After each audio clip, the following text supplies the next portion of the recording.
The restaurant smelled like old money and newer lies. I could taste both in the air, something floral and expensive, mixing with the sharp bite of aged whiskey and leather, the kind of place where the silverware probably cost more than my entire month's rent. I shouldn't have been there. My roommate had practically shoved me out the door, insisting that this blind date would be different, that Marcus seemed normal from his profile, that I needed to stop hiding in our cramped apartment like some wounded animal. She was wrong. I knew she was wrong the moment I stepped through those heavy mahogany doors. The hostess looked at me the way people in expensive places always did, a quick scan from my discount store dress to my worn flats, her smile tightening just enough to let me know I didn't belong. I clutched my purse tighter, the fake leather cracking under my fingers. Reservation? Her voice was silk wrapped around steel. I'm meeting someone. Marcus Chen? Table for two? She glanced at her computer screen, manicured nails clicking against the keys. Mr. Chen hasn't arrived yet. I can seat you? Or you'd prefer to wait at the bar? The bar meant standing, meant being even more visible in my cheap dress. I'll sit, thank you. She led me through the dining room, and I felt every eye that turned my way. The carpet was so thick my heels sank into it. Crystal chandeliers threw rainbow prisms across white tablecloths. Everyone here looked like they'd been born knowing which fork to use, which wine to order, how to exist in spaces like this without their hands shaking. Here you are. She gestured to a corner table, partially hidden by a decorative screen of bamboo and frosted glass. I slid into the chair, grateful for the semi-privacy. At least I could hide my nervousness here, could check my phone without feeling like the entire restaurant was watching me wait for a man who might not even show up. 20 minutes crawled by. I'd already read the menu 3 times, memorized the wine list I couldn't afford, and checked my phone so many times the battery dropped to 60%. The waiter had filled my water glass twice, his pity becoming more obvious with each visit. Marcus wasn't coming. Of course he wasn't. This was just like the last time and the time before that. Men took one look at me, tired eyes, clothes from clearance racks, the kind of exhaustion that came from working 2 jobs just to keep the lights on. And they found excuses. I was reaching for my purse, ready to slink out before the humiliation became completely unbearable when I saw him. Not Marcus. Definitely not Marcus. A man had entered through a private entrance I hadn't even noticed, flanked by 2 others in dark suits that screamed security. But it wasn't the guards that made my breath catch. It was him. He moved through the restaurant like he owned it, and maybe he did. Tall, broad-shouldered, with black hair swept back from a face that belonged in magazines or movies. Young, maybe early 30s, but carrying himself with the kind of confidence that had nothing to do with age and everything to do with power. His suit probably cost more than my car. His shoes were polished to a mirror shine. A watch caught the light on his wrist, and even from across the room, I could tell it was worth more than I'd make in a year. He said something to the hostess, who practically bowed. One of his guards scanned the room with the kind of alertness that made my spine prickle. These weren't just bodyguards. These were men who knew how to hurt people. I looked away quickly, focusing on my water glass. Men like that didn't notice women like me. I was furniture, wallpaper, part of the background noise of their expensive lives. But then I heard footsteps approaching. Heavy, confident, moving toward my little corner. Sorry I'm late. The voice wrapped around me like smoke, deep, accented with something I couldn't quite place. Mediterranean maybe, or Eastern European. It carried the kind of authority that made people straighten their spines without thinking. I looked up. He was standing at my table, not near it, at it. Looking down at me with eyes so dark they were almost black, framed by thick lashes that should have been illegal on a man. This close, I could smell him. Something expensive and masculine, cedar and citrus and danger. My voice came out as a squeak. I cleared my throat, tried again. I think there's been a mistake. One corner of his mouth lifted. Not quite a smile. Something more predatory. Is there? He pulled out the chair across from me and sat down before I could protest. His movements were fluid, economical, like a panther deciding to rest. The 2 guards positioned themselves nearby, one by the decorative screen, one with a clear view of the entrance. Both of them watching everything except us. I'm waiting for someone, I managed, my heart hammering so hard I was sure he could hear it. A blind date. Marcus Chen. He leaned back in his chair, completely at ease in a way I would never be. And I was supposed to meet someone at table 12. It seems we're both in the wrong place, table 12. I glanced at the small number on our table. 14. Oh, God. The hostess had seated me at the wrong table, and he'd assumed. I should go, I said, starting to rise. I'm so sorry, I didn't mean to stay. It wasn't a request. The single word carried enough weight to make me sink back into my chair without thinking. He studied me with an intensity that made my skin feel too tight, like he was cataloging every detail, every flaw, every secret I'd ever kept. You're nervous, he observed. I'm embarrassed, I corrected, trying to find some shred of dignity. I'm clearly in your seat, and I've probably ruined your evening, and I should really... What's your name?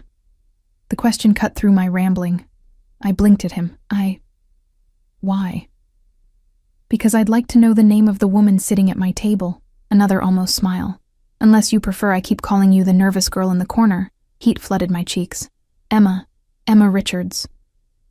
Emma. He said it slowly, like he was tasting it. I'm Damien. No last name. Just Damien. Like that was all I needed to know. All I deserved to know. Well, Damien, I really should let you have your table back. My date clearly isn't coming anyway, so... Your date is an idiot. The words were matter of fact, delivered without inflection, but they hit me somewhere in the chest, made something flutter that I didn't want to examine too closely. You don't know anything about him, I said quietly. I know he left you waiting, alone, in a place like this. His eyes darkened. That tells me everything I need to know. A waiter appeared as if summoned by telepathy. Mr. Volkov, your usual Volkov. The name registered somewhere in the back of my mind, set off alarm bells I couldn't quite identify. Yes, and for the lady. He looked at me expectantly. Oh no, I really can't. You haven't eaten. It wasn't a question. The menu is prefixed tonight. Choose something, Emma. The way he said my name made my stomach flip. Like it was his now. Like I was. I looked at the prices and felt dizzy. $40 for an appetizer, $60 for the main course. I couldn't afford this.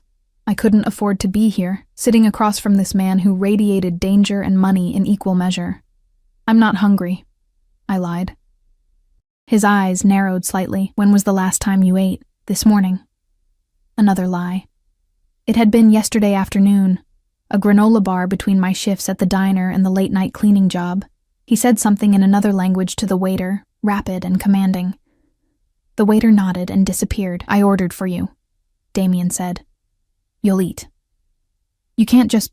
I can. He leaned forward, elbows on the table, and suddenly the space between us felt impossibly small. And I will. You look like you're about to fall over, Emma. When was the last time someone took care of you? The question was so unexpected, so intimate, that I couldn't breathe for a moment. No one had asked me that. Not in years. Not since my mother died and I'd been left alone to figure out how to survive in a world that didn't care if I drowned. That's none of your business, I whispered. Perhaps not. He didn't look away. But you're at my table now. That makes you my concern. Something in his tone made me shiver. Not fear exactly. Something more complicated. Something that felt like standing too close to a fire. Dangerous, but warm. Why? I asked. Why do you care? For a long moment, he didn't answer. Just studied me with those impossibly dark eyes, like he was solving an equation only he could see. Because you're afraid, he said finally, and you're trying very hard not to show it. Because you don't belong here, but you're too proud to run. Because... He paused, something flickering across his face. Because the moment I walked in and saw you sitting here, looking like a frightened dove in a room full of wolves, I knew. Knew what? His smile this time was real, and it was terrifying. That you were mine. The words hung in the air between us, impossible and absolute. Before I could respond, before I could process what he'd just said, his phone buzzed. He glanced at it, his expression hardening. Excuse me for a moment. He stood, and one of the guards immediately stepped closer. They moved away toward the private entrance, heads bent in urgent conversation. I sat frozen, my hands trembling in my lap. That you were mine. What did that even mean? This was insane. I should leave. Should grab my purse and walk out and never look back. But I didn't move. The waiter returned with wine, something red and probably older than me, and began setting up our courses, scallops that looked like art. Bread that smelled like heaven. Each plate was more beautiful than the last. I shouldn't eat this. Shouldn't accept anything from a man named Volkov, who traveled with armed guards and said things like, "You were mine," with such casual certainty. But God, I was so hungry, and so tired of being hungry. Damien returned a few minutes later, his expression unreadable. He sat down and gestured to the food. "Eat, Emma." I picked up my fork. The scallops melted on my tongue, butter and salt, and something divine. I tried not to moan. He watched me eat with an intensity that should have been uncomfortable, but somehow wasn't, like my pleasure pleased him, like feeding me satisfied something primal in him. "Better?" he asked when I'd finished the appetizer. "Yes," I admitted. "Thank you." "You work 2 jobs. Again, not a question. I froze. "How did you—" "Your hands." He nodded toward them. "Rough from cleaning products, but you also have a name-tag tan line on your shirt from something you wore earlier today. And the way you looked at the prices—" He shrugged. "You're exhausted, underfed, and probably haven't had a night off in months." I should have been angry at his presumption. Instead, I felt naked, seen. "I do what I have to do," I said quietly. "And your date?" "Marcus. What does he do?" "I don't know. We'd never actually met before tonight. It was a blind date set up by a friend." Something dark crossed Damien's face. "You agreed to meet a stranger alone in an expensive restaurant. I was supposed to be safe here," I defended. "It's a public place and—" "Public means nothing." His voice dropped. "Do you have any idea how dangerous that is? How easily someone could—" He cut himself off, jaw clenching. "You don't know this, Marcus. Don't know his intentions, his connections, whether he's safe. And you're safe?" The words came out before I could stop them. His smile was razor sharp. "No, Emma, I'm not safe at all. But at least I'm honest about it." The main course arrived. Lamb so tender it fell off the bone. Vegetables that tasted like they'd been grown in heaven's garden. I tried to eat slowly, tried to maintain some dignity, but it was impossible. Real food, good food. After so long surviving on ramen and hope. "Why are you really here?" I asked between bites. "You obviously weren't expecting to find me at your table." "Business dinner," he said vaguely. "Someone who wanted to discuss partnerships. But he's not coming either." "How do you know?" His smile was cold. "Because 20 minutes ago, he learned what happens to people who waste my time." The temperature in our little corner seemed to drop 10 degrees. I set down my fork, my appetite suddenly vanishing. "What do you do, Damien?" I asked carefully. "For a living?" "I solve problems." He took a sip of wine, watching me over the rim of his glass. "And I collect things." "What kind of things?" "Beautiful things, rare things, things that don't know their own worth." His eyes never left mine, things that need protection. My heart was racing again, but for different reasons now. Every instinct I had was screaming at me to leave, to run, to get away from this man who looked at me like I was something to be acquired. But another part of me, a part I didn't recognize and didn't trust, wanted to stay. Wanted to know what it felt like to be protected instead of perpetually afraid. To be valuable to someone, even if that someone was dangerous. "I should go," I said, but I didn't move. "You should," he agreed, "but you won't." "Why not?" He set down his glass and leaned forward again, close enough that I could see gold flecks in those dark eyes. "Because you're curious. Because for the first time in years, you feel something other than tired. Because, you know—" He reached across the table, his fingers brushing my hand. The touch was electric. "That walking away from this table means going back to your life. Working yourself to death for people who don't appreciate you. Being invisible. Being alone. And staying means what?" My voice was barely a whisper. "Staying means letting me take care of you." His thumb traced small circles on my wrist, finding my racing pulse. Means accepting that you walked into my life tonight, sat at my table and became mine. Means understanding that I don't let go of what's mine, Emma. Ever. You're insane. But I didn't pull my hand away. Perhaps. He smiled. Or perhaps I simply know what I want when I see it. You don't even know me. I know enough. I know you're strong enough to work yourself to exhaustion, but too proud to ask for help. I know you showed up tonight despite being terrified, because you're brave underneath all that fear. I know you deserve better than cheap dates and cheaper men who don't have the decency to show up. His grip on my wrist tightened just slightly. And I know that if I let you walk out of here tonight, I'll regret it for the rest of my life. The words should have sounded like a line, like manipulation, like every red flag relationship therapist warned about. But the way he said them, with such absolute certainty, such raw possession, made them feel like a promise or a threat. Maybe both. This is crazy, I breathed. Yes. He didn't deny it. But answer me this, Emma. If you leave right now, go back to your apartment, your 2 jobs, your exhaustion, will you regret it? Will you lie awake wondering what would have happened if you'd been brave enough to stay? I would. God help me, I would. The waiter appeared with dessert, something chocolate and sinful. Damien released my wrist, but his eyes never left my face. Eat your dessert, he commanded softly, and then decide. But know this. If you stay, if you let me take you home tonight, everything changes. Your life as you know it ends, and I won't apologize for that. My hands shook as I picked up the dessert spoon. The chocolate was rich and dark and tasted like temptation, like falling. Like the moment before you jump off a cliff and aren't sure if you'll fly or crash. I was still eating when his phone buzzed again. He glanced at it, frowned, and stood. I need to handle something, he said. Sergei will stay with you. Don't leave this table. It wasn't a suggestion. One of the guards, Sergei apparently, moved closer, positioning himself between me and the rest of the restaurant. Damien left through the private entrance again, and I was alone with my chocolate and my churning thoughts, and a man built like a tank who was apparently now my babysitter.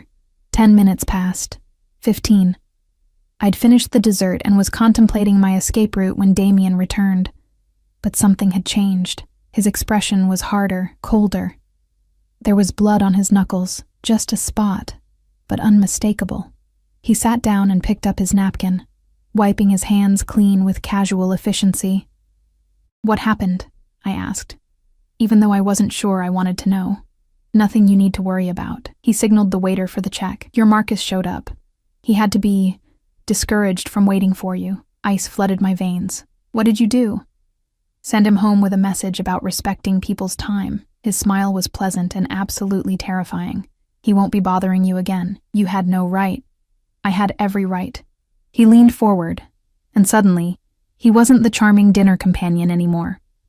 He was something else entirely, something predatory and possessive, and utterly uncompromising. You're under my protection now, Emma. That means men who disrespect you answer to me. That means anyone who hurts you, threatens you, or even looks at you wrong, will learn very quickly why people fear my name. People fear your name? I repeated weakly. They should. He stood, extending his hand.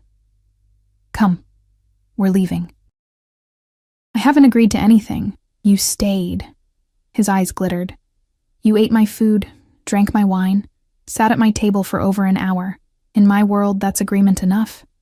Now you can walk out with me willingly, or I can carry you. But either way, Emma, you're coming home with me tonight. This is kidnapping, I whispered. This is protection. He pulled me to my feet with surprising gentleness.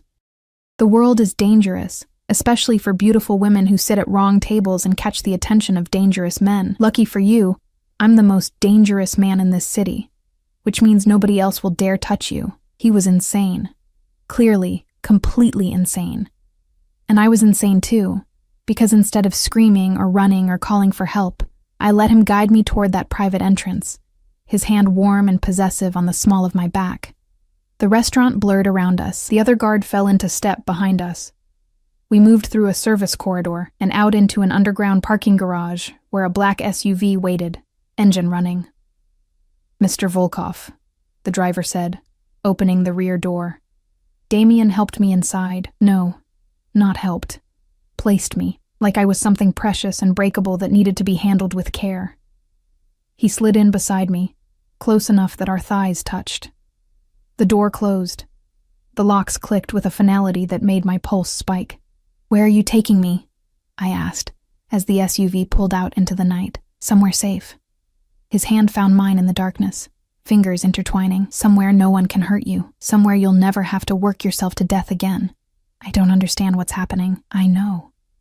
He raised my hand to his lips, kissed my knuckles with devastating gentleness. "But you will. And by the time you do, Emma, it will be too late to run. You'll already be mine in every way that matters."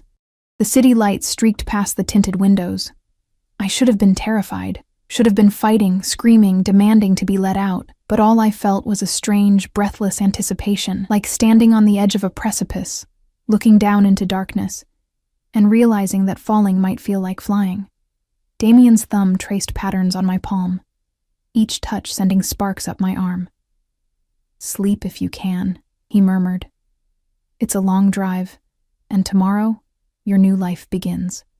I closed my eyes, my head falling against his shoulder before I could stop myself. He stiffened for a moment, then relaxed, his arm coming around me in a gesture that was both protective and possessive.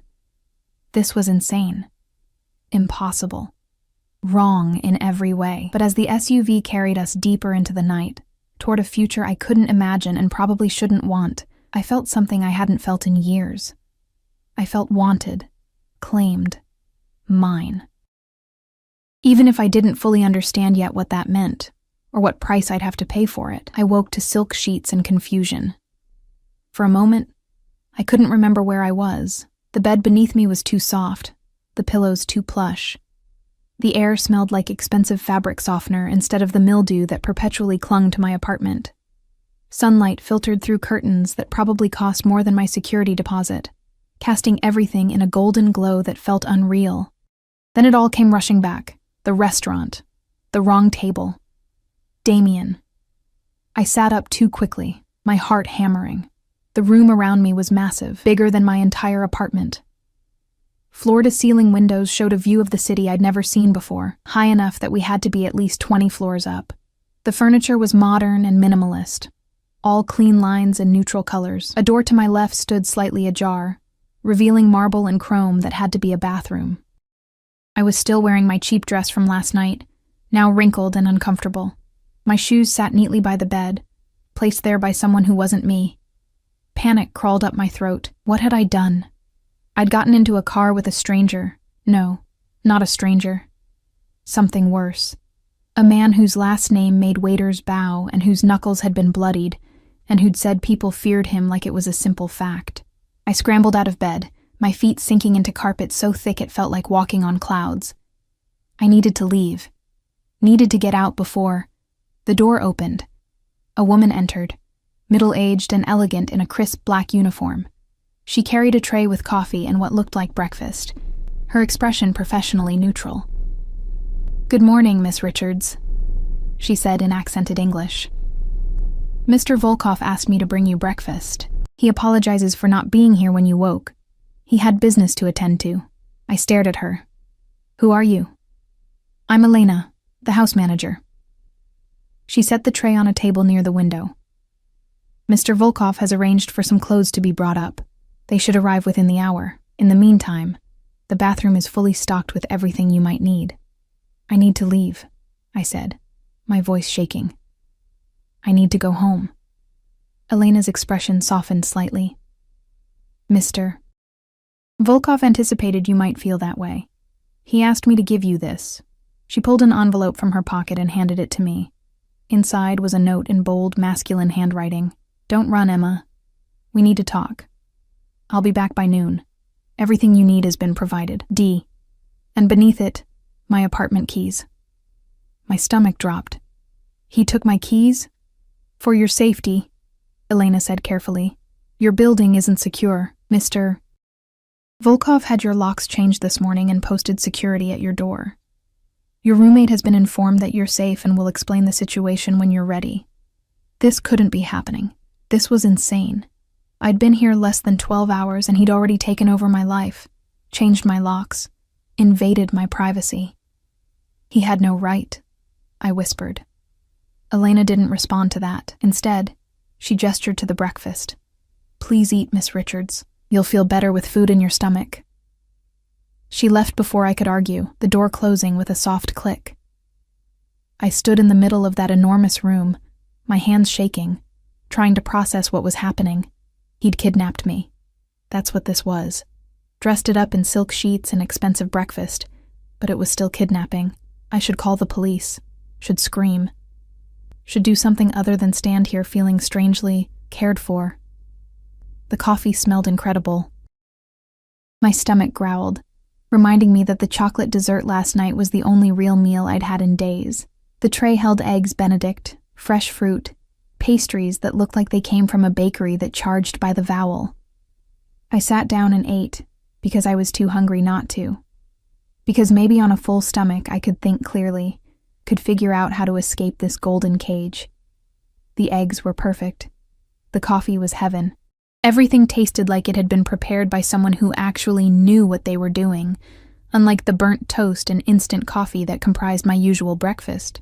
I was halfway through a croissant when the door opened again. Not Elena this time. Damien.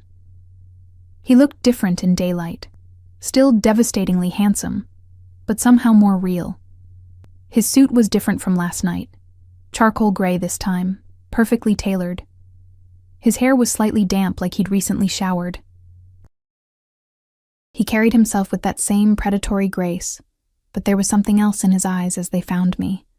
Something almost uncertain. "You're eating," he said, and he sounded relieved.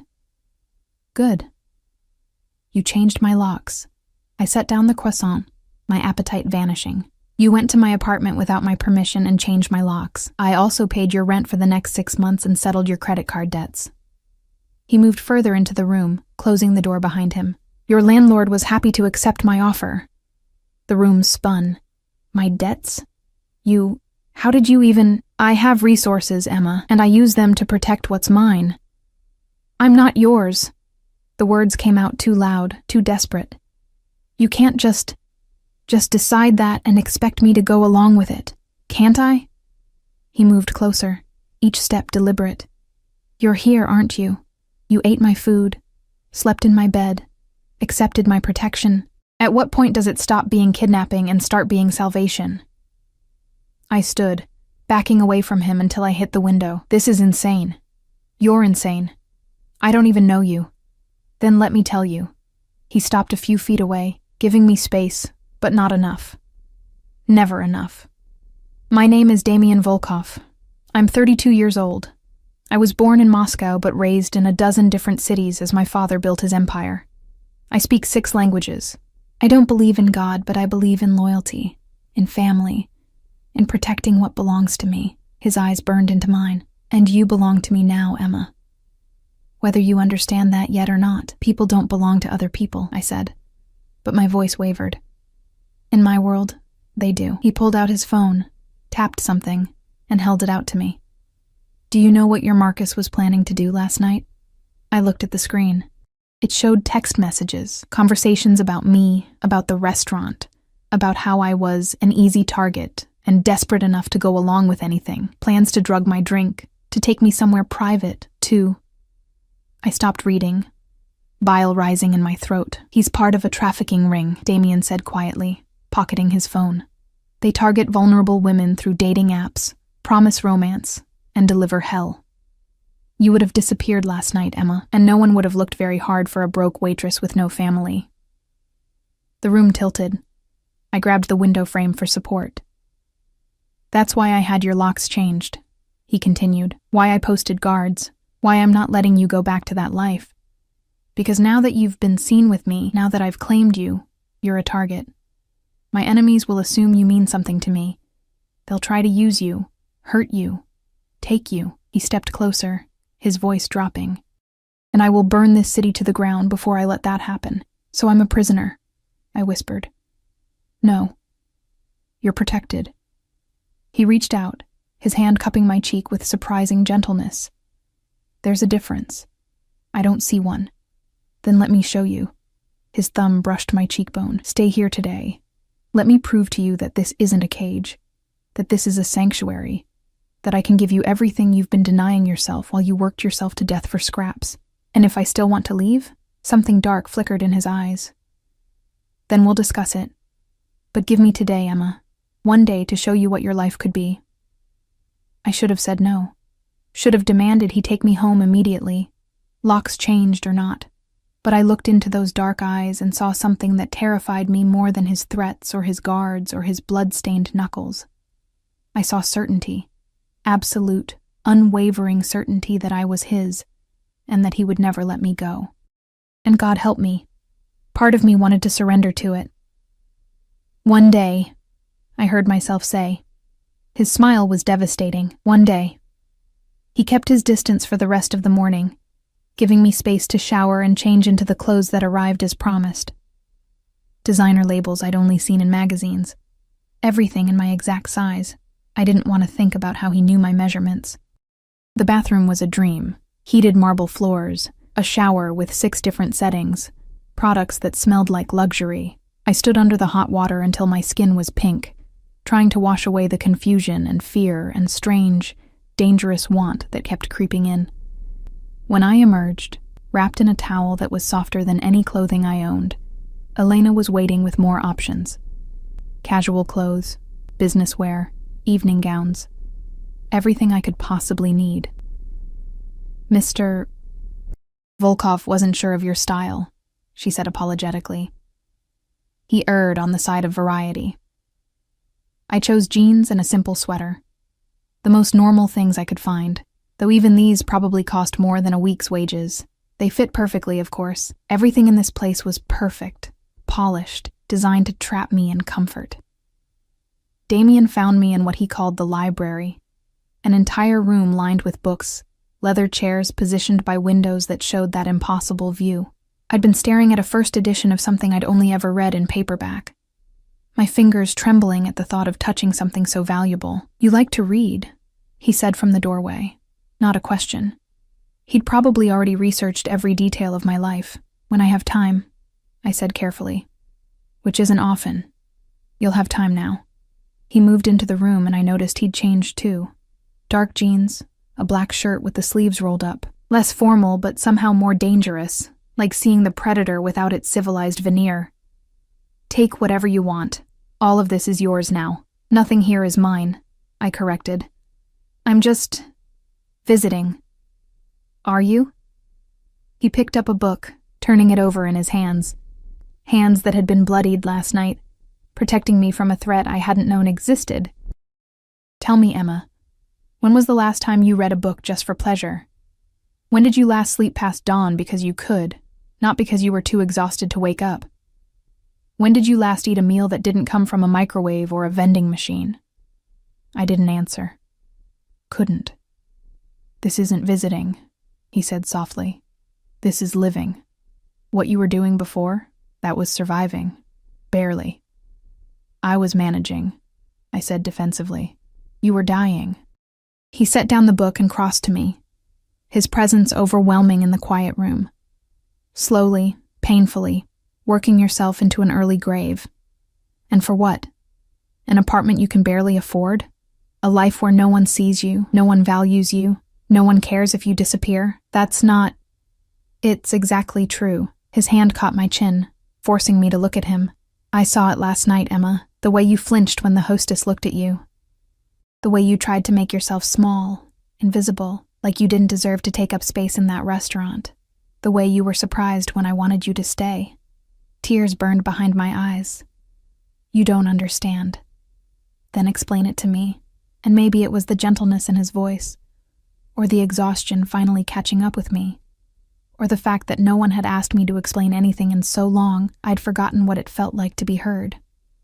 But the words came tumbling out. I told him about my mother's death 3 years ago, about the medical bills that had buried me in debt, about losing my scholarship when I had to drop out of college to work, about the jobs that paid minimum wage and treated me like I was replaceable, because I was, about the men who'd promised romance and delivered disappointment, about the crushing, suffocating weight of being invisible in a world that only saw you if you had money or beauty or power. He listened without interrupting, his expression unreadable. When I finally ran out of words, he pulled me against his chest in a gesture that should have felt presumptuous, but somehow felt like coming home. "No one will make you feel invisible again," he murmured against my hair.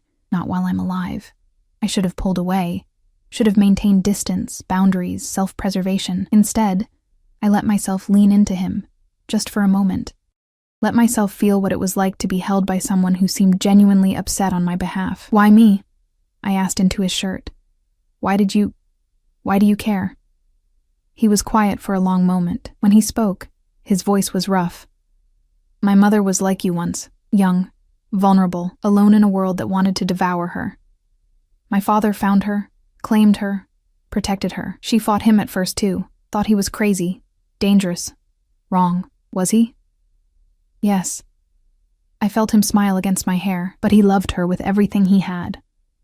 Gave her a life of safety and luxury and power, and she gave him loyalty, family, a reason to be more than just a monster.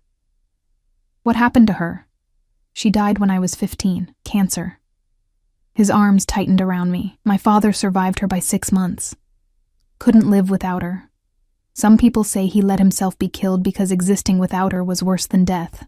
I pulled back to look at him. "That's intense. That's love." His eyes were fierce. "In my world, in my family, when we choose someone, it's absolute. Forever. No half measures. No walking away. My father taught me that the right woman is worth burning the world for, worth dying for, worth killing for." "And you think I'm that woman?" I asked, my voice barely audible. "I know you are." He cupped my face in both hands. "From the moment I saw you in that restaurant, looking lost and brave and so damn beautiful it hurt to breathe, I knew. You were meant to sit at my table, Emma. Meant to walk into my life and change everything." "That's not how it works," I protested weakly. "People don't just belong together because they sat at the wrong table, don't they?" He leaned closer, his lips nearly brushing mine. "You felt it too. That pull, that recognition. Like something in you knew something in me. And vice versa. I had felt it. Still felt it. This magnetic, terrifying connection that made no sense and defied all logic. "This is too fast," I whispered. "I know." He didn't move away. "But time doesn't matter when you're certain. And I am certain, Emma. About you, about us. About the fact that letting you walk away would be the biggest mistake of my life. What if I'm not certain? Then I'll wait." His thumb traced my lower lip, and I shivered. "I'll wait, and I'll prove myself. And I'll show you every day that you made the right choice by staying. But I won't let you go. I won't let you return to a life that was killing you. I won't risk losing you to men like Marcus, or poverty, or despair. That's not your decision to make, isn't it?" His smile was sharp. "I made it the moment I sat down at your table and decided you were mine. The only decision you have to make now is whether you fight it or accept it. Those aren't real choices." "No," he agreed, "but they're the only ones I'm offering." He kissed me then, and it wasn't gentle. It was possession and promise and claim all at once. His mouth was demanding, taking what he wanted, showing me exactly what he'd meant about not doing anything halfway. I should have pushed him away, should have slapped him, screamed, maintained my dignity and independence. Instead, I kissed him back. My hands fisted in his shirt, pulling him closer even as my mind screamed warnings. He tasted like coffee and danger, and something darker I couldn't name. His hands slid into my hair, angling my head for deeper access, and I let him. Let him consume me, claim me, mark me as his in the most primal way possible. When he finally pulled back, we were both breathing hard. "Say you'll stay," he commanded, his voice rough. "Say you'll give this a chance." "I'll stay," I heard myself whisper. "For now." His smile was triumphant and terrifying. "For now is enough. For now becomes forever, Emma. You'll see." And looking into his dark, certain eyes, I was afraid he might be right. The rest of the day passed in a blur of luxury and subtle captivity. Damien gave me a tour of the penthouse, Yes, penthouse, because of course he lived at the top of a building that probably had its own zip code. There was a gym, a pool, a theater room, a kitchen that looked like it belonged in a restaurant. "I don't cook," he said, when I stared at the marble and chrome, "but the staff does. Tell Elena what you want, and it's yours." "I used to cook," I said quietly. "Before everything. My mom and I would make dinner together every Sunday." Something softened in his expression. "Then cook here, whenever you want. The kitchen is yours." It was a small thing, but it felt significant. Like he was giving me permission to make this place home, even though home was supposed to be chosen, not assigned. He had meetings in the afternoon, disappeared into an office I wasn't invited to enter, guards posted outside like sentries.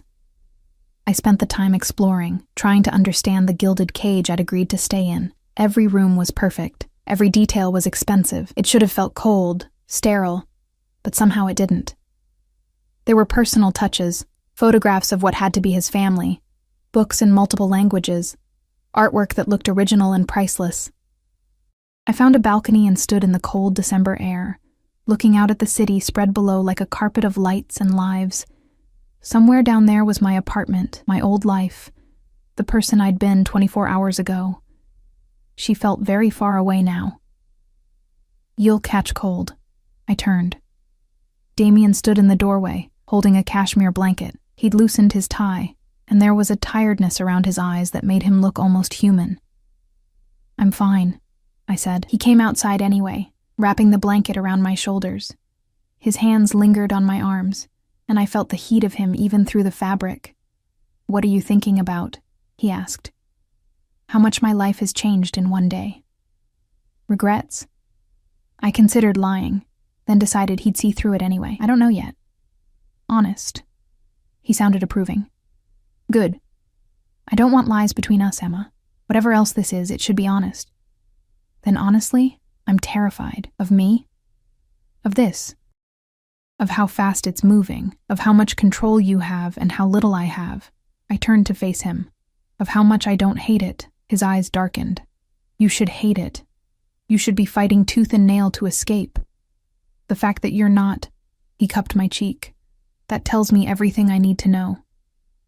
"What does it tell you? That you need this as much as I need you. That somewhere deep down, you're tired of fighting alone. That you want someone to take care of you, protect you, make decisions so you don't have to carry everything yourself." He was right. And I hated that he was right. "That doesn't make this okay," I said. "No. But it makes it real." He leaned his forehead against mine. "Stay, Emma. Not just for today. Stay and let me show you what life can be when you stop surviving and start living. And if I can't adapt to your world, if I can't handle whatever it is you do, whoever you really are, then we'll figure it out together." His hand slid down to my waist, pulling me closer. "But you're stronger than you think. You survived 3 years of hell alone. You can survive anything." Night fell while we stood there, wrapped in cashmere and tension, and the strange, fragile thing growing between us. The city lights came on, thousands of tiny fires fighting against the darkness. "Come inside," Damien said eventually. "Dinner's ready." We ate in a dining room that could have seated 20, just the two of us at one end of an enormous table. The food was incredible, some kind of pasta that melted on my tongue, wine that probably cost more than my car. "Tell me about your work," I said, because I needed to understand what I'd walked into. "What do you want to know?" "The truth. Not whatever sanitized version you think I can handle." He studied me for a long moment, then set down his fork. "I run a business empire. Import-export, real estate, investments. Much of it is legitimate. Some of it isn't. I have enemies who would kill me given the chance. I have allies who fear me enough to stay loyal. I make decisions that affect thousands of lives, and not all of those decisions are kind." "Are you a criminal? By whose definition?" He smiled, but it didn't reach his eyes. "I break laws that I consider unjust. I hurt people who threaten my family or my interests. I take what I want and protect what's mine with everything I have. Does that make me a criminal? Perhaps. Does it make me a monster? That depends on your perspective. And what's your perspective?" I'm a man who does what's necessary to survive in a world that would destroy anyone weak enough to follow all the rules. He reached across the table, taking my hand. But I'm also a man who would never hurt you, Emma. Never betray you. Never let anyone else hurt you. Whatever darkness is in me, it will never touch you. I swear it. I wanted to believe him. God. I wanted to believe him so badly. What happens now? I asked quietly. Now you finish your dinner. Then we watch something mindless on that ridiculously expensive television. Then you sleep in a real bed, safe and protected. And tomorrow we start figuring out what your new life looks like. That simple? That simple. He squeezed my hand. One day at a time, Emma. That's all I'm asking. We finished dinner in comfortable silence. He was right. We did watch something mindless, some action movie that was all explosions and impossible stunts. I fell asleep on the couch, my head on his shoulder, his arm warm and solid around me. When I woke briefly as he carried me to bed, a different room this time, smaller, more personal, I didn't protest. Sleep, he murmured, tucking blankets around me like I was something precious. I've got you.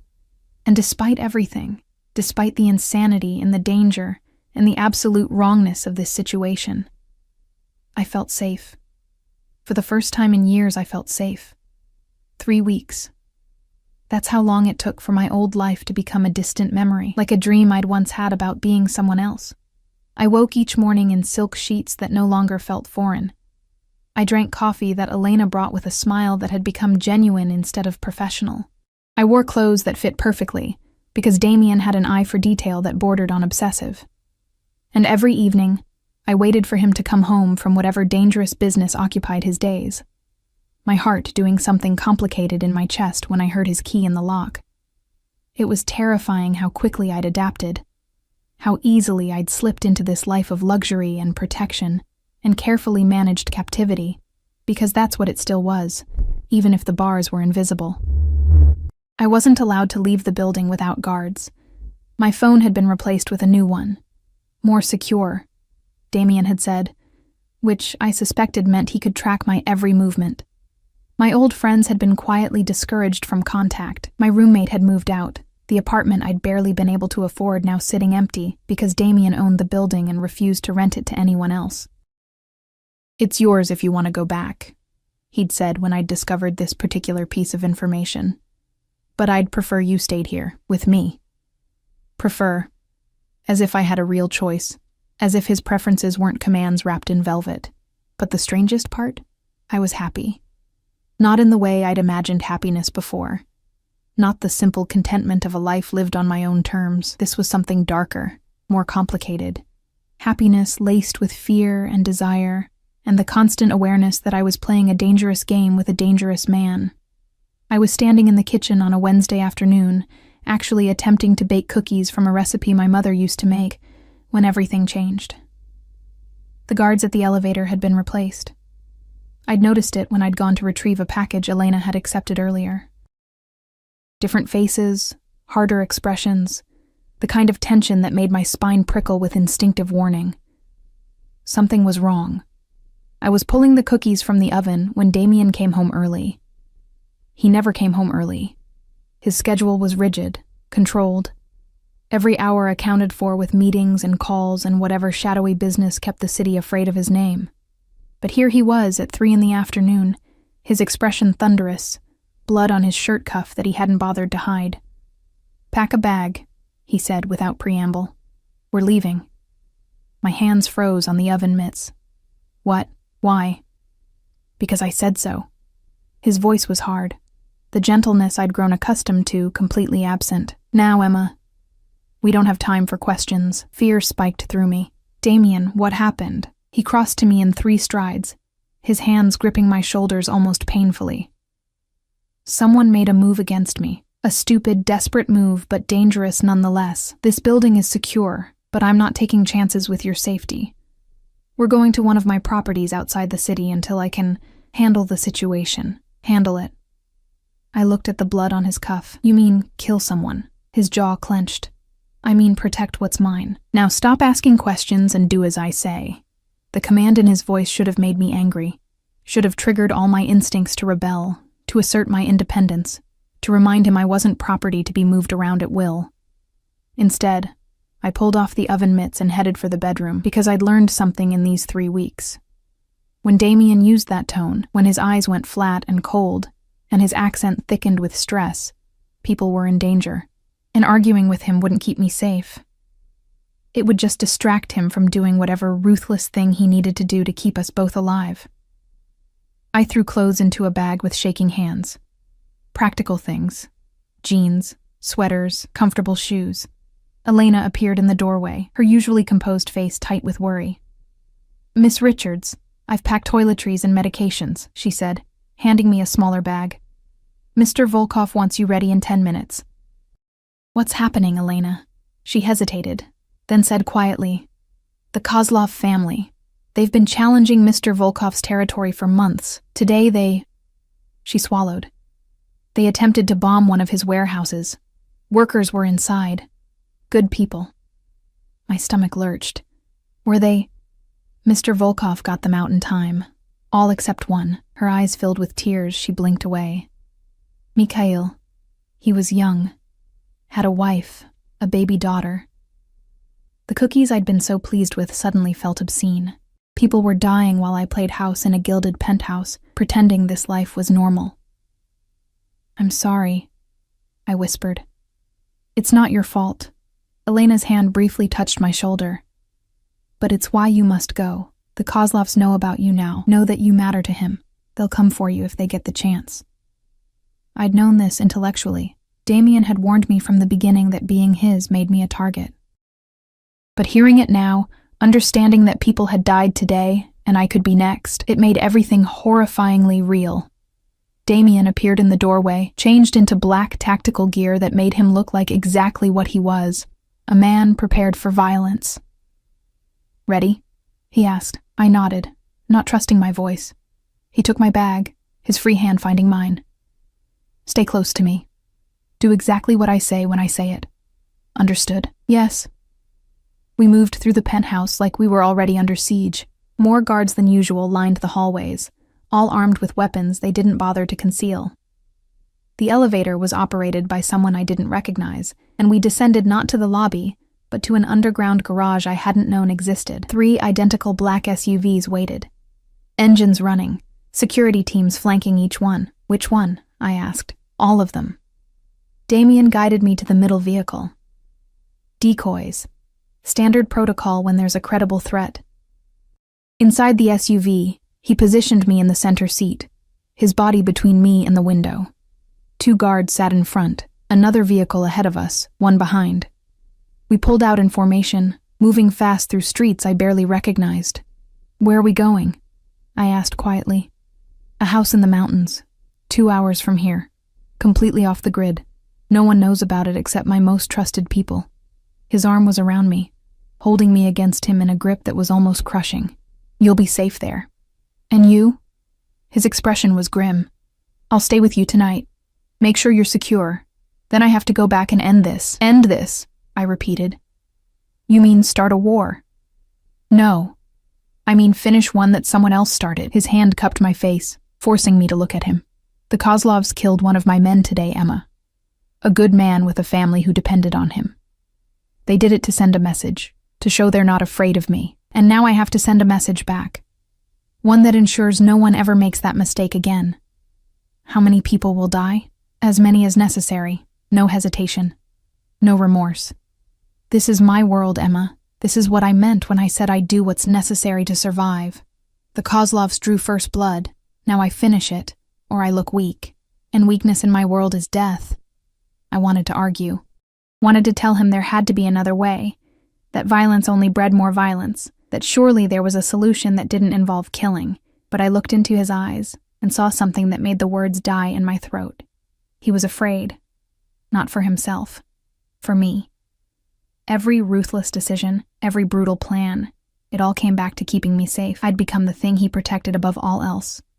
Even above his own humanity. "I'm sorry," I said, not sure what I was apologizing for. For being a weakness he couldn't afford. For making him care enough to risk everything. For not running when I should have. Don't be. He kissed my forehead, and his lips lingered there like a benediction. "You're the only good thing in my life, Emma. The only pure thing I haven't destroyed. I'd burn the entire world to ash before I let anyone hurt you." The words should have sounded romantic. Instead, they sounded like a threat, not to me, but to everyone else who might dare to come between us. We drove in tense silence for 2 hours, winding through roads that became increasingly isolated. The city lights faded behind us, replaced by darkness and trees and the oppressive weight of wilderness. When we finally stopped, it was in front of a structure that looked more like a fortress than a house. Stone walls, minimal windows, security cameras at every angle. The other 2 vehicles had split off at some point, taking different routes to confuse anyone who might be following.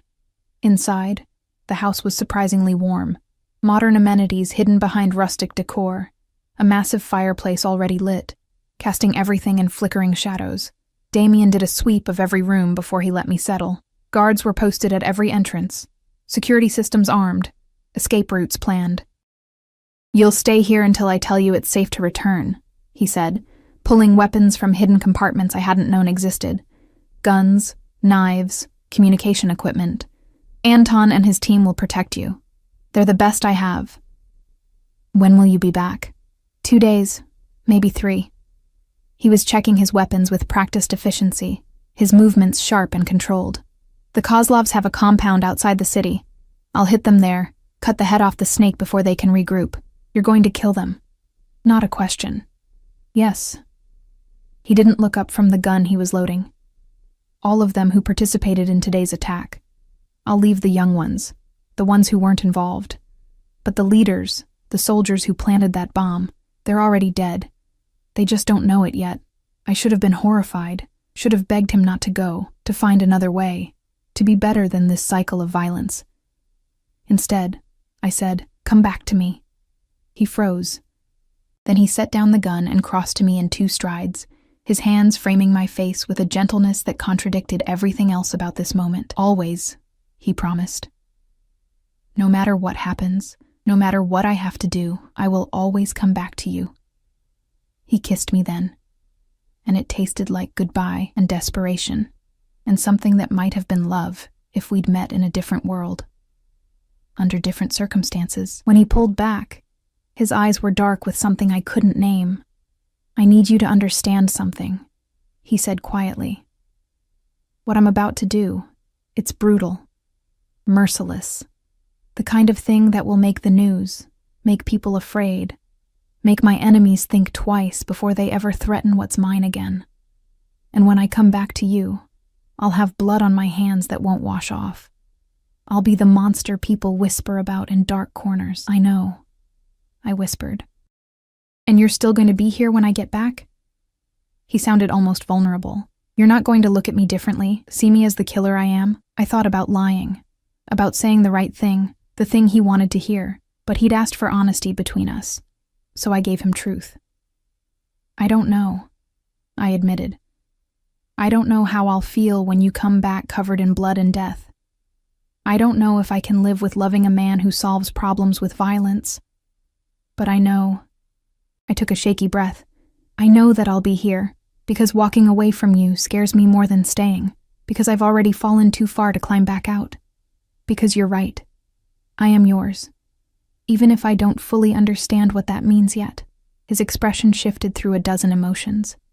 Relief, possession, something that looked almost like pain. "You said love," he murmured. Had I? The word had slipped out without permission, without thought. But now that it was between us, I couldn't take it back. "I did," I said quietly. "Say it again." "I love you." The words felt both true and impossible. I shouldn't. It's too fast, too complicated, too dangerous, but I do. "I love you, Damien Volkov, even though loving you might destroy me." He kissed me again, harder this time, claiming and possessive and desperate. His hands were in my hair, on my waist, everywhere at once, like he was trying to memorize the feel of me before he left. When we finally broke apart, both breathing hard, he rested his forehead against mine. "I love you too," he said roughly. More than I've ever loved anything. More than power or money or survival. You've become my reason, Emma, the thing I fight for, the thing I'd die for, the only thing that makes this brutal, bloody life worth living. We stood there in the firelight, holding each other like the world was ending. And maybe it was. For him. For the Kozlovs. For everyone caught in the crossfire of his revenge. But in that moment, we were safe. Together. Loved. Even if that love was as dangerous as it was real. Damien left an hour later, armed and armored and terrifying in his cold focus. I watched from the window as his SUV disappeared down the dark mountain road, taking him toward violence I didn't want to imagine. The house felt enormous without him. Anton and his team were professional ghosts, present but invisible, giving me space while never letting me truly be alone. I tried to sleep but couldn't, tried to read but the words blurred, tried to do anything except think about what Damien was doing, who he was hurting, how much blood would stain his hands before this was over. The first news report came at dawn. I was in the kitchen, pretending to eat breakfast, when Anton's phone buzzed. He glanced at it, his expression carefully neutral, but I saw the tension in his shoulders. "What is it?" I asked. He hesitated, then turned his phone so I could see. "Massacre at Kozlov compound," the headline screamed. "Entire crime family wiped out in coordinated attack. Police investigating links to rival organizations." There were photos, blurred and taken from a distance but clear enough. Bodies, fire, destruction, the kind of violence that would dominate news cycles for weeks.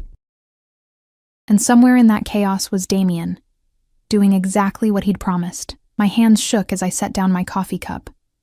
This was real. Not some abstract concept of danger, but actual death and destruction carried out by the man I'd just told I loved. "Is he—" I couldn't finish the question. "Safe," Anton said quietly. "I received confirmation 20 minutes ago. Mr. Volkov and his team are en route to a secondary location. He wanted you to know he's unharmed." Relief flooded through me, followed immediately by guilt. Damien was safe, but how many others weren't? How many families were waking up to the news that someone they loved had died in the night? The rational part of me knew they weren't innocent, knew they'd participated in violence themselves, had killed Mikhail and who knows how many others. The Kozlovs had chosen this life, accepted these risks. But the part of me that was still Emma Richards, former college student and waitress who'd believed in good and evil as distinct concepts, that part of me was horrified. I spent the day in a fog, moving through the house like a ghost. The news kept updating, body counts, speculation, interviews with experts who knew nothing about the real world Damien inhabited. By evening, the death toll was up to 15. 15 people, gone, because they'd threatened me. I was in the library, staring at a book I wasn't reading, when I heard vehicles approaching. My heart leapt, then stuttered when I realized it wasn't just one vehicle. It was multiple, moving fast, tires screaming on the gravel drive. Anton appeared in the doorway, gun drawn, his face grim. "Miss Richards, we need to move you to the safe room, now." "What's happening?" The Kozlovs had a contingency plan. He was already pulling me toward a wall that I suddenly realized wasn't a wall at all, but a hidden door. A second team we didn't know about, they're here. Terror shot through me, but Damien said, I know what he said, but we missed something, and now they're at the gate. He shoved me through the doorway into a small reinforced room. "Stay here. Don't come out until I tell you it's safe, no matter what you hear." Anton. But he was already gone, the door sealing behind him with a hydraulic hiss. I was alone in the darkness, listening to muffled shouts and the unmistakable sound of gunfire. They were here, the enemy, the people who wanted to hurt me, to hurt Damien. And I was trapped in a concrete box, completely helpless, while men fought and died outside. The gunfire intensified, something exploded, close enough to shake the walls. I pressed myself into the corner, my hands over my ears, trying to block out the sounds of violence. How long did it last? Minutes? Hours? Time became meaningless in the dark. Finally, silence. Terrible, absolute silence. I waited, my breath coming in panicked gasps. not knowing if the silence meant safety or death. Then the door opened. I screamed, scrambling backward until I saw who stood there. Damien. He was covered in blood, his clothes, his face, his hands. His eyes were wild, feral, the eyes of a man who'd just killed and would kill again without hesitation. Emma. My name was a ragged sound. Emma, are you hurt? No. I couldn't finish. Couldn't process the sight of him like this. So clearly the monster he'd warned me about. He pulled me from the safe room, checking me for injuries with shaking hands. I got here as fast as I could when Anton called, said they'd found this location. His voice broke. I thought I'd lost you. I'm fine. I'm okay. I tried to sound convincing, tried to be brave, but then I looked past him and saw the carnage in the main room. Bodies. So many bodies. Anton was there too, wounded but alive, being tended to by another guard. This was my fault. All of this death and violence and destruction. It all came back to me. To Damien's obsession with protecting what he'd claimed as his. How many? I asked numbly. Emma, don't... How many people died tonight? Here, at the compound? Because of me? His jaw clenched. 23 total. 8 here. 15 at the Kozlov compound, plus their leader, who I saved for last. His eyes were hard. I made him watch his empire burn before I ended him. Made sure he understood exactly why he was dying. Because he dared to threaten you. I should have collapsed. Should have sobbed or screamed or broken down completely. Instead, I felt something inside me shift, harden. Become something new. I'd chosen this. Chosen him. And that meant accepting all of it. The violence, the blood, the brutal reality of loving a man who solved problems with death. Take me home, I said quietly. Take me back to the city. Emma, I said, take me home, Damien. I met his eyes. You were right. I am yours. And if that means living with this, with what you do and who you are, then that's what I'll do. But I can't do it here, in this house where people just died protecting me. Take me home. Something in his expression cracked. Relief and gratitude and love so intense it was almost frightening. Okay, he said hoarsely. Okay, we'll go home. He wrapped a coat around me. Mine was inside, unreachable past the bodies, and led me to his SUV. The drive back was silent, his hand gripping mine so tightly it hurt. But I didn't pull away, because I'd made my choice, and there was no going back now. The penthouse felt different when we returned. Not physically. Everything was exactly as we'd left it, pristine and untouched. But something had shifted in the air, in the space between Damien and me, in the very foundation of whatever this relationship had become. I'd seen the truth now, not the sanitized version he'd tried to protect me from, but the raw, brutal reality of his world. Blood and death and the kind of violence that made headlines. And I'd chosen to come back anyway. That choice changed everything. Damien was quieter in the days that followed. Watchful. Like he was waiting for me to break, to finally realize what I'd gotten myself into and run screaming. His guards were everywhere now, visible, armed, constantly alert. The building had become a fortress, and I was the treasure they were all protecting. It should have felt suffocating. Instead, it felt necessary, because the nightmares had started. Every night, I woke gasping, the sound of gunfire echoing in my ears, the image of bodies burned into my mind. And every night, Damien was there, pulling me against his chest, murmuring in Russian until the terror subsided enough for me to breathe. I'm sorry, he said one night, his voice rough in the darkness. I'm so fucking sorry, Emma. You shouldn't have seen that. Shouldn't have been anywhere near it. But I was. I whispered against his shoulder, and I can't unsee it. I know. His arms tightened around me. If I could take it back, shield you from all of it, I would. But I can't. This is who I am. This is my world. And now it's yours too. I chose it, I reminded him. Reminded myself. Did you? Or did I take away all your other options until choosing me was the only thing left? I pulled back to look at him. Even in the darkness, I could see the self-loathing in his eyes, the guilt that ate at him despite all his talk of necessity and survival. You gave me a choice that night in the restaurant, I said quietly. Stay or go. I stayed. Everything that came after, yes. You were controlling and possessive, and you made decisions for me. But I could have fought harder, could have demanded you let me go, could have called the police, my friends, anyone. I cupped his face. I didn't. Because some part of me wanted this. Wanted you. Wanted to be claimed and protected and loved by someone who would burn the world for me. That's not healthy, Emma. No, it's not. I kissed him softly. But it's honest. And you said you wanted honesty between us. He crushed me against him then, his face buried in my hair, his breathing ragged. I don't deserve you. Probably not. But you have me anyway. We made love that night with a desperation we hadn't felt before, like we were both trying to prove something. That we were alive, that we'd survived, that what we had was worth the blood price we'd paid for it.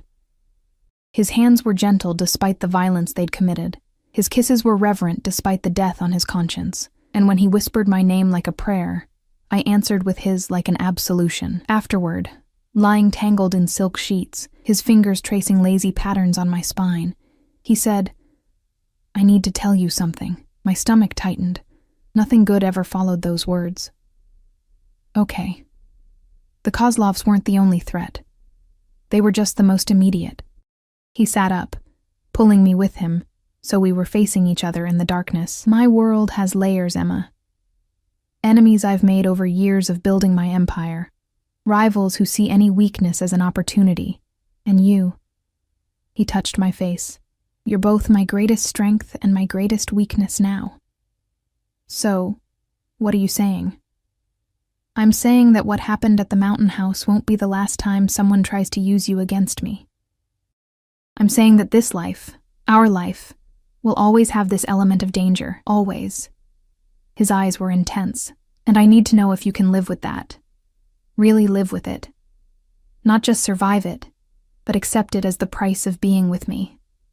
I thought about lying, about saying yes immediately, about being brave and strong and everything he needed me to be, but honesty. We'd promised honesty. I don't know, I admitted.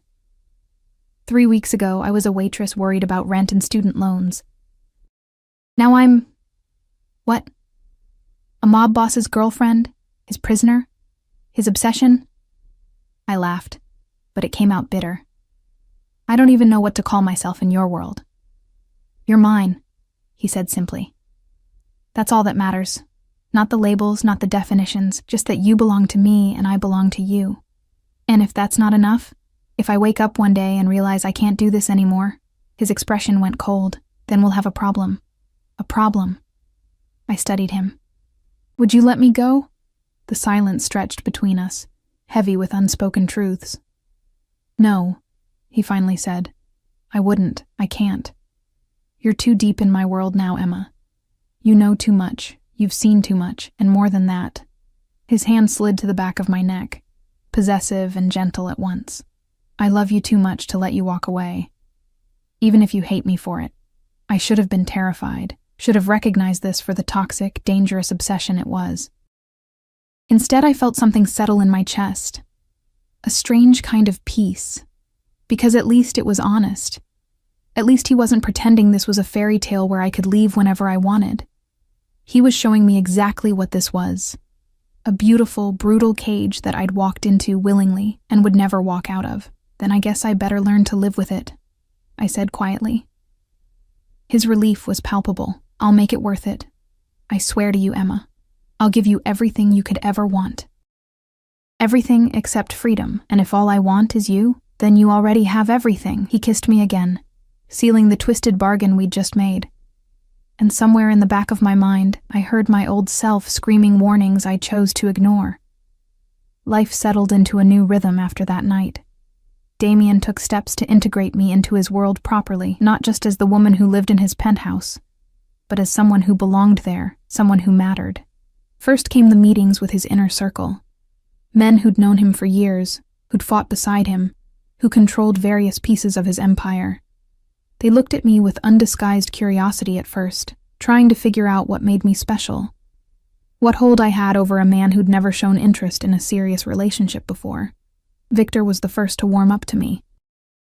Damien's second in command, a bear of a man with scars on his face, and surprising gentleness in his eyes when he spoke about his own wife and children. "You're good for him," he told me one afternoon when Damien was handling a crisis in another room. "I've known him 15 years, and I've never seen him care about anything beyond power and revenge. But you've made him human again." "I'm not sure that's a good thing," I said. In this world, it's everything." He leaned forward, his expression serious.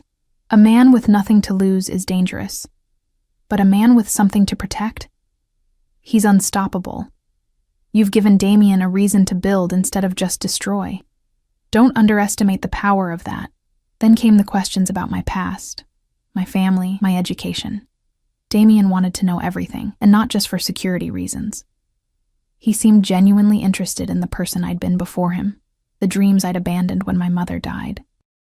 "You wanted to be a teacher," he said one evening, reading through files his people had compiled on me. "Elementary education. That was a long time ago," I said, uncomfortable with how thoroughly he'd researched me. "Before I had to drop out. Why can't you go back?" I laughed. "Because I have no money, no way to pay for school, and no time even if I did. You have me." He set down the file. "You have access to more money than you could spend in a lifetime. You have time because you don't need to work. You have everything you need to finish your degree, Emma, if you want to." The offer caught me off guard. "You'd let me go to school? Let you?" He raised an eyebrow. "I'm encouraging you. You're too smart to spend your days doing nothing. And having a purpose, something that's yours, will make this life easier to bear." It was a surprisingly thoughtful gesture from a man who'd kidnapped me and refused to let me leave. But that was Damien. A constant contradiction of brutality and tenderness, control and care. I enrolled in online classes the following week. Nothing that required me to physically attend a campus. Damien's paranoia wouldn't allow that. But enough to feel like I was reclaiming some piece of my old dreams. The studying gave me something to focus on besides the violence that occasionally erupted around us. Because it did erupt. Damien's world was never truly peaceful. There were nights when he came home covered in blood that wasn't his, mornings when I'd overhear phone conversations about shipments and territories and people who'd been handled, afternoons when strange men would visit the penthouse, and I'd be asked to stay in the bedroom until they left. But there were also quiet moments. Sunday mornings when he'd make me breakfast, badly, but with such concentration that I didn't have the heart to complain. Evenings when we'd curl up on the couch and he'd help me study, his knowledge of history and literature surprisingly extensive. Nights when he'd hold me and tell me stories about his childhood in Moscow, about his parents' legendary love story, about the family he'd lost, and the empire he'd built from their ashes. I was falling deeper in love with him, and that terrified me almost as much as the violence did. 3 months after the Kozlov massacre, something unexpected happened. I was studying at the kitchen table when Elena rushed in, her face pale. "Miss Richards, there's someone here to see you. She says she's your aunt." My aunt. I hadn't thought about her in years. My mother's sister, who'd cut contact after Mom got sick, who'd refused to help with medical bills or funeral costs, who'd made it clear I was on my own. "I don't want to see her," I said immediately. "She's claiming you're being held against your will," Elena said quietly. "She's threatening to call the police if she doesn't see you." Damien appeared in the doorway, his expression dark. "How did she find this address?" "I don't know, sir. But she's in the lobby with building security and she's making a scene." I could see the calculation in Damien's eyes, weighing the options, considering the angles, deciding whether this woman was a threat or just a nuisance. "Let her up," I said before he could make the decision for me. "I'll talk to her." "Emma, she's my family, Damien, the only family I have left. Whatever her reasons for being here, I need to see her." He didn't like it, but he nodded. 5 minutes, and I'm staying in the room. My Aunt Margaret looked older than I remembered. Her clothes were wrinkled, her makeup smudged, and there was something desperate in her eyes that made my stomach turn. "Emma," she breathed when Elena showed her in. "Oh, honey, I've been so worried about you. Really." I kept my voice flat, because the last time we spoke, you told me you couldn't help with Mom's funeral expenses, said you had your own problems to worry about. She flinched. I know. I know I wasn't there for you when you needed me, but I'm here now. Because I heard..." She glanced at Damien, who stood behind me like a dark shadow. "I heard you were involved with dangerous people. That you might be in trouble. I'm fine." "Are you?" She stepped closer. "Because the Emma I knew wouldn't be living in a penthouse with a..." She lowered her voice. "With a criminal. Wouldn't be surrounded by armed guards and..." "The Emma you knew was struggling to survive," I interrupted. "Working herself to death for pennies. Alone. Invisible. Is that really the life you want me to go back to?" "It's better than this." Her voice rose. "Better than being some gangster's pet, locked up in a golden cage. That's enough." Damien's voice cut through the room like a blade. "You've had your 5 minutes. Time to leave." But Margaret wasn't finished. She pulled something from her purse, a phone, screen already showing a news article. "Do you know what he did, Emma? The Kozlov massacre? 23 people dead in one night. And you're living with the monster who ordered it." The words hung in the air. I could feel Damien tense behind me, waiting to see how I'd react. "I know exactly what he did," I said quietly.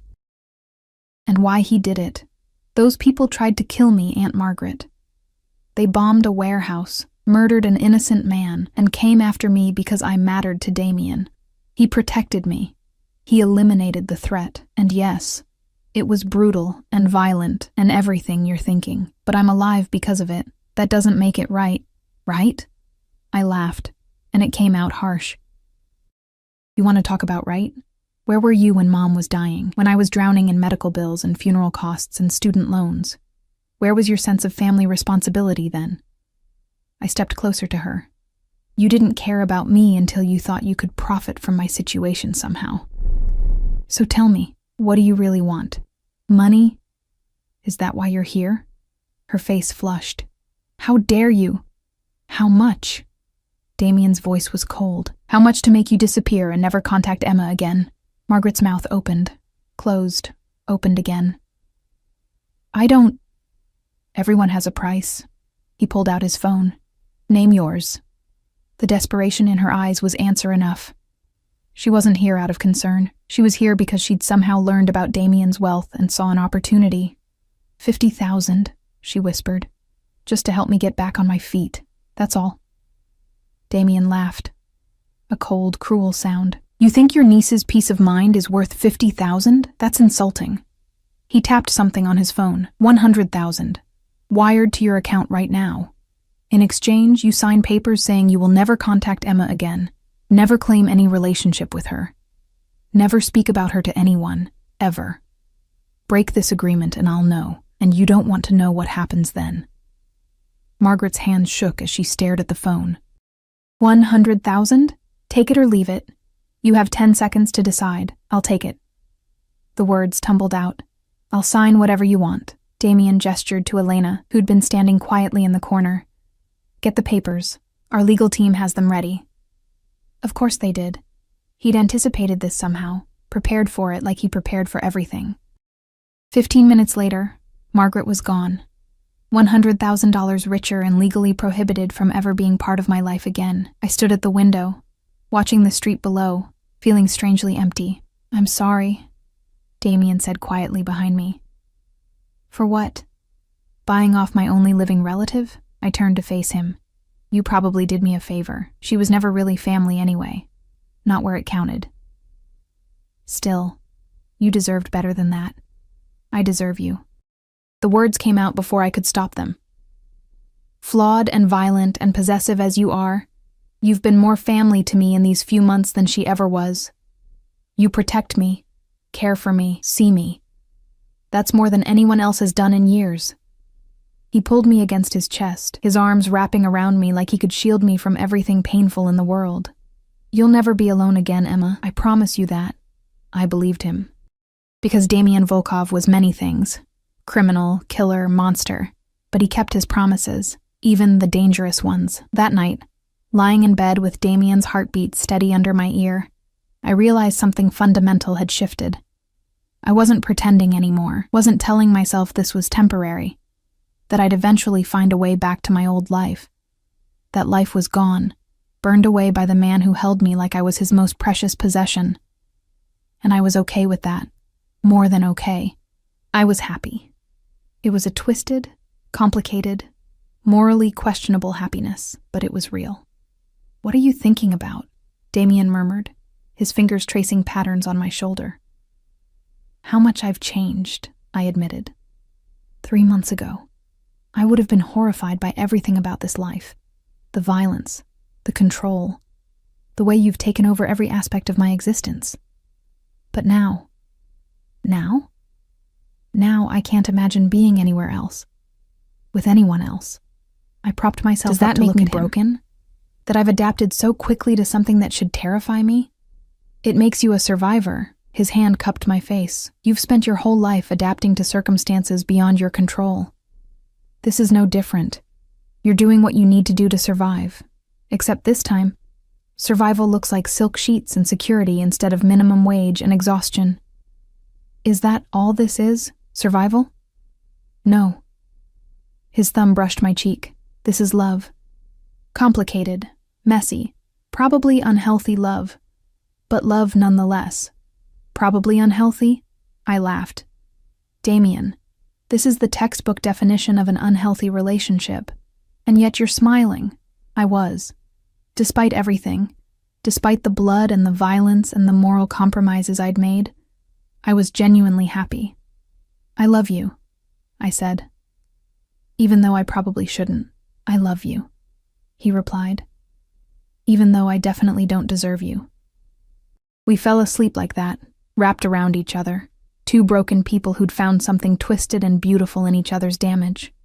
And somewhere in the city below, in the world Damien ruled with blood and fear, his enemies were plotting, his empire was shifting, his future was uncertain. But in that moment, in that bed, with the woman he'd claimed as his own finally accepting her place at his side, he had everything that mattered. 6 months after sitting at the wrong table, I stood in front of a mirror wearing a wedding dress that cost more than my mother's entire medical treatment. The irony wasn't lost on me. The dress was stunning, ivory silk that flowed like water, delicate lace at the shoulders, a train that seemed to go on forever. My hair had been styled by someone who probably charged more per hour than I used to make in a week.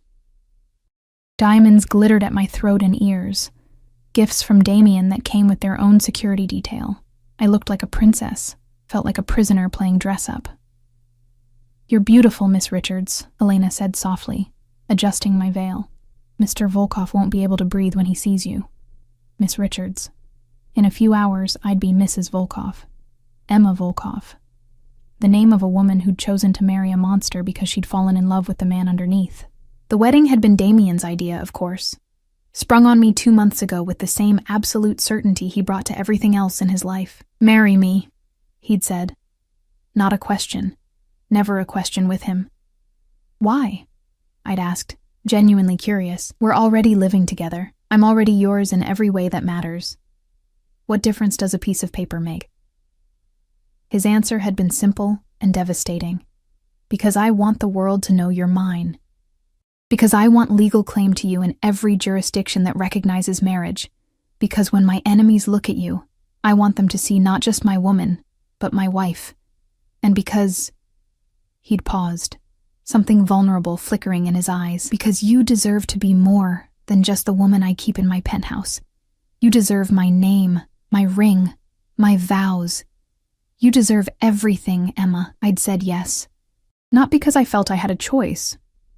Though by then, I'd learned that I did have choices, just different ones than before, but because I wanted it, wanted to be bound to him in every way possible, legal and otherwise, wanted to stop pretending that what we had was temporary or could be walked away from. The ceremony was small, just his inner circle and a handful of people I'd met through my online classes, who'd become something like friends. No one from my past life. Margaret was long gone, bought off and legally forbidden from contact. My old roommate had moved on, probably grateful to be free of my drama. There was no one left who remembered the old Emma, the girl who'd worked 2 jobs and dreamed of something better. That girl had died in an expensive restaurant 6 months ago, been reborn as someone new, someone harder, someone who could love a killer and sleep peacefully beside him. The venue was one of Damien's properties. a restored mansion outside the city, surrounded by enough security to protect a head of state, because that's what this was, really. Not just a wedding, but a statement, a declaration that Emma Richards had become Emma Volkov, and that anyone who threatened her would face the full weight of his empire. I heard a knock on the door. Victor's voice came through. "It's time, Emma." Elena gave my hand a squeeze before leaving. I stood alone for a moment, staring at my reflection, trying to recognize the woman looking back at me. She was beautiful, polished, expensive, everything the old Emma had never been. But her eyes still held traces of the girl who'd sat at the wrong table and accidentally changed her entire life. Victor was waiting in the hallway, looking uncomfortable in his formal suit. "You look beautiful," he said gruffly. "Damien's a lucky man." "Am I lucky?" I asked quietly. He considered this seriously. "That depends on what you value, Emma. If you wanted a normal life, safe, predictable, boring, then no, you're not lucky. But if you wanted to be loved with the kind of intensity most people only read about in books, if you wanted to matter so much to someone that they'd burn the world for you, then yes, you're the luckiest woman alive. And the violence, the danger, the fact that I might wake up one day to find him dead or arrested or worse, that's the price." He offered me his arm. "Every great love has a price, Emma. Yours just happens to be paid in blood and fear instead of compromise and mediocrity. Only you can decide if that's worth it." I took his arm, and we walked toward the room where Damien was waiting to make me his wife in the eyes of God and law. The ceremony space was decorated with white roses and candles, intimate and romantic, despite the armed guards stationed at every exit. The guests were few but significant. The men and women who ran Damien's empire, who'd kill or die on his command, who were here to witness their leader take a wife. And there, at the front of the room, was Damien. He wore a black suit that looked like it had been designed specifically for him. And probably had been. His dark hair was perfectly styled, his posture commanding, his expression unreadable until his eyes found me. Then everything in his face softened. Wonder, love, possession. All of it naked and raw and so intense I almost stumbled. Victor walked me down the aisle, a strange choice, but there was no one else to do it, and he'd become something like family in these months. When we reached Damien, Victor placed my hand in his and stepped back. "She's yours now," he said quietly. "Officially." "She was always mine," Damien replied, his eyes never leaving my face. The officiant began speaking, some justice Damien had paid or threatened or both, but I barely heard the words. I was too focused on Damien's hands holding mine, on the way he looked at me like I was the only thing in the world that mattered. When it came time for vows, he spoke first. "Emma," he said, his voice steady and sure, "6 months ago, you sat at my table by accident, but nothing in my life has ever been an accident. Everything led to that moment, every choice, every mistake, every act of violence that built my empire. It all led to you. And I would do it all again, commit every sin twice over, if it meant ending up here with you." His thumbs brushed over my knuckles. "I can't promise you a normal life. Can't promise you safety or peace or anything resembling conventional happiness, but I can promise you this. I will love you with everything I have until the day I die. I will protect you from everything and everyone who tries to hurt you. I will give you everything you ask for and many things you don't. I will be yours completely, absolutely, without reservation or hesitation. And I will never, ever let you go." The words should have sounded like a threat. Instead, they sounded like salvation. When it was my turn, I took a shaky breath. "Damien, you're right. I didn't sit at your table by accident. Some part of me, the part that was tired of being invisible and scared and alone, led me there. Led me to you. And you've given me things I never dared hope for. Not just wealth or security, but purpose. Value. Love so intense it terrifies me." I squeezed his hands. "You're dangerous and controlling, and you've made so many choices for me that I've lost count, and I should hate you for it. Should have run screaming 6 months ago. But I didn't. Because underneath all the darkness, I saw someone who understood loneliness the way I did. Who knew what it was like to build walls so high no one could climb them. Who'd convinced himself he didn't need anyone until he met me. Tears burned in my eyes. You're not a good man, Damien Volkov, but you're my man, and I choose you, freely, completely. For better or worse, though I suspect it'll mostly be worse by normal standards, I love you. And I'll stand beside you through whatever comes next. His expression cracked, and for just a moment, I saw the vulnerability he worked so hard to hide, the fear that I'd wake up one day and regret this choice, that I'd realize what I'd given up for him. But I wouldn't. I knew that now with absolute certainty. The officiant pronounced us married. Damien's kiss was claiming and tender at once, a promise and a seal. When we pulled apart, the small crowd applauded, but I barely heard them. All I heard was Damien whispering against my lips, mine. Finally, legally, irrevocably mine. Yours, I agreed, always. The reception was elegant and brief. Damien wasn't one for lengthy celebrations. We ate, we danced, we accepted congratulations from people who probably still weren't sure what to make of me. But eventually, we escaped to the car waiting to take us somewhere. Damien had been secretive about our honeymoon destination, had only told me to pack for warm weather and bring my passport. Where are we going? I asked as the city lights faded behind us. Somewhere no one can find us, he said, pulling me against his side. Somewhere we can pretend the world doesn't exist for a few weeks, just you and me and an island I bought last year specifically for this purpose. You bought an island. I laughed. Of course you did. I wanted somewhere completely secure, somewhere I could let my guard down and just be with you without worrying about threats or business or anything else. His hand found mine, our wedding rings catching the light. Is that so unreasonable? With you? Nothing is unreasonable. That's part of your charm.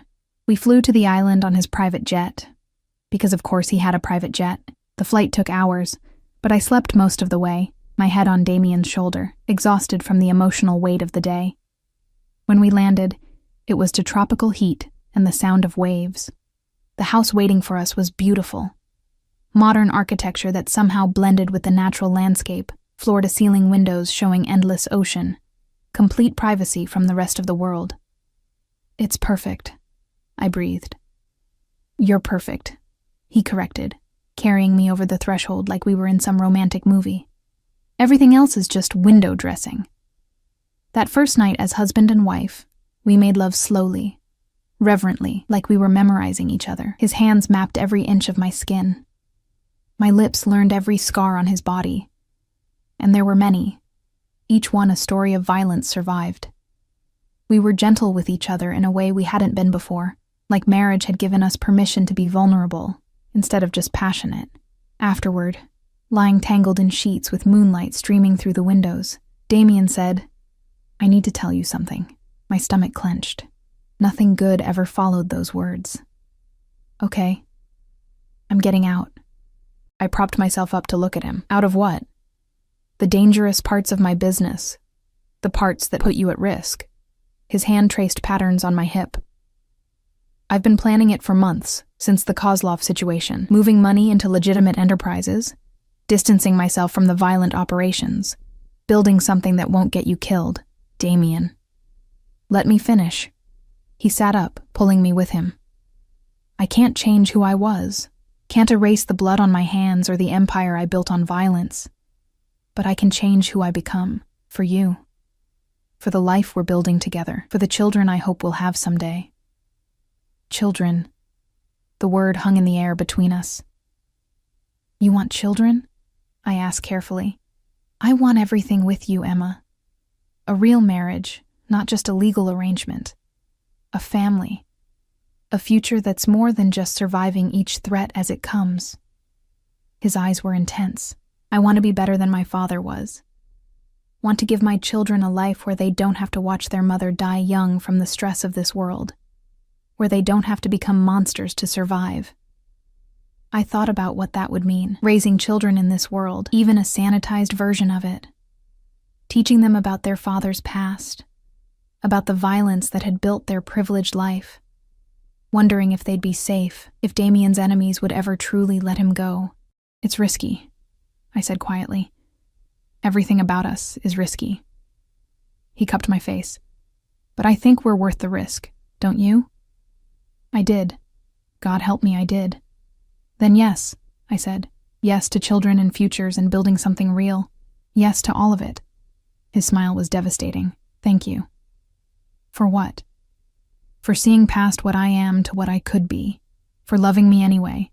For sitting at the wrong table and changing my life completely." I kissed him, pouring everything I felt into it, love and fear and hope and acceptance all tangled together. We spent 2 weeks on that island, and they were the most peaceful weeks of my life. No guards hovering, no business calls interrupting dinners, no violence lurking at the edges, just Damien and me, learning how to be married, how to exist together without the constant threat of danger. He taught me to swim in the ocean. I'd never learned as a child. I taught him to cook simple meals. He'd relied on staff his entire life. We talked about everything and nothing, filling in the gaps in each other's knowledge, building the foundation of something that felt almost normal, almost, because we both knew it couldn't last forever. Eventually, we'd have to return to reality, to the city and his empire and all the complications we'd temporarily escaped. But we had these 2 weeks, and we made them count. On our last night on the island, we sat on the beach watching the sunset, my back against his chest, his arms wrapped around me. "Scared?" he asked quietly. "Terrified," I admitted. "Not of going back exactly, but of what comes next, of whether you can really leave that life behind, of whether your enemies will let you. They won't have a choice." His grip tightened. "I've spent 6 months quietly transferring power, delegating the dangerous operations to Victor and others I trust. By the time we get back, I'll be mostly legitimate, still wealthy, still powerful, but no longer directly involved in anything that could blow back on you." "Mostly legitimate," I smiled despite my fear. "That's probably the best I could hope for with you." "It is," he agreed without shame. "But it's enough. It has to be enough." We flew back to the city the next morning, and I felt the weight of reality settling back on my shoulders as the island disappeared behind us. The real world was waiting, with all its complications and dangers and difficult choices, but I was ready for it, because I wasn't the girl who'd walked into that restaurant 6 months ago. I was stronger now, harder, more capable of surviving in Damien's world. I was Emma Volkov, and that name meant something. 3 months later, I stood in the bathroom of our penthouse, staring at a pregnancy test with shaking hands. Positive. I'd suspected for a few weeks. The nausea, the exhaustion, the way certain smells made me want to vomit. But seeing it confirmed in plastic and chemicals made it real in a way nothing else could. I was pregnant, carrying Damien's child, about to bring a new life into this complicated, dangerous, beautiful world we'd built together. The door opened.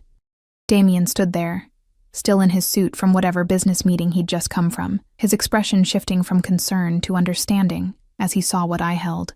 "Is that positive?" I said, my voice barely a whisper. "I'm pregnant, Damien." For a long moment, he just stared at me. Then he crossed the room in 3 strides, pulled me into his arms, and kissed me like I was the most precious thing in the universe. "I love you," he murmured against my hair. "I love you so much, Emma. Thank you. Thank you for this, for staying, for giving me everything I never knew I needed." "Are you happy?" I asked, needing to hear it. Happy doesn't begin to cover it. He pulled back to look at me, and his eyes were wet. "You've given me a future, Emma, a reason to be better than I was, a family to build and protect and love. You've given me everything." And looking at him, this dangerous, violent, impossibly loving man, I realized I felt the same way. I'd sat at the wrong table 6 months ago, met a man I shouldn't have met, made choices I shouldn't have made, accepted a life I shouldn't have accepted. But somehow, impossibly, I'd ended up exactly where I belonged, in the arms of a monster who loved me like I was his salvation. Carrying his child, building a future that was complicated and dangerous, and absolutely perfectly mine. "I love you," I said. "Even though you're controlling and possessive and you probably kidnapped me." "Definitely kidnapped you," he agreed with a smile. Best decision I ever made. Worst decision I ever made, I countered. But also the best. He kissed me again, one hand moving to rest on my still flat stomach where our child grew. We're going to be good at this. The family thing. The normal thing. We're never going to be normal, Damien. No, he agreed, but we'll be us. And that's better. Epilogue. 2 years later, I stood in the doorway of the nursery, watching Damien rock our daughter to sleep. Anastasia, named after his mother, had his dark hair and my eyes, and she'd wrapped him completely around her tiny finger from the moment she was born. She's asleep, I said softly. He looked up, his expression so tender it made my heart ache. 5 more minutes, I smiled, leaning against the doorframe. This was my life now. Not perfect, not normal, but mine. Damien had kept his promise, moved away from the violent parts of his empire, built something safer for our family. There were still guards, still security measures, still traces of the world he'd come from. But the immediate danger had faded. He'd become the man he'd promised he would be. Not a saint.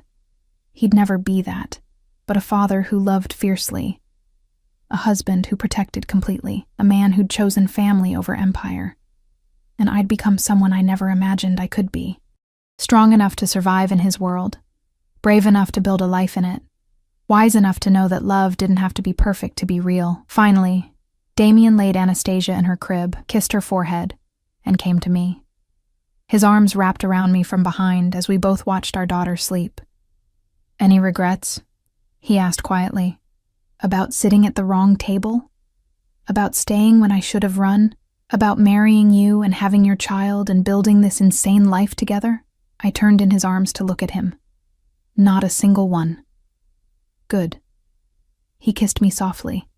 Because you're stuck with me forever, Emma Volkov. I know, I said. That's exactly what I'm counting on. We stood there in the doorway, watching our daughter sleep, and I thought about the girl I'd been 2 years ago. Tired, scared, invisible, working herself to death for scraps. She'd walked into a restaurant and sat at the wrong table, and found everything she'd never known she wanted.